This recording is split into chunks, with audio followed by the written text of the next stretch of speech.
إلى التوقيفات التي طالت العشرات من نساء ورجال التعليم. اليوم نعقد هذه الندوة الصحفية لتسليط الضوء على كل المستجدات على الساحة التعليمية.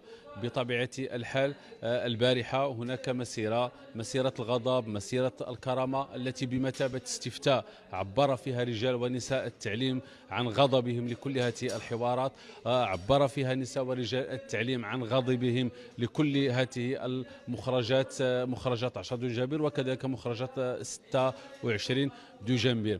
اليوم نساء ورجال التعليم بداية السنة يتلقون أولا الاقتطاعات، كذلك اليوم يتلقون هذه التهديدات المرتبطة بالتوقيفات التي طالت عدد كبير من المناضلين في التنسيقية الموحدة من هيئة التدريس وأطر الدعم بالمغرب. هي بطبيعة الحال هذه التوقيفات بدأت الآن بشكل تتقاطر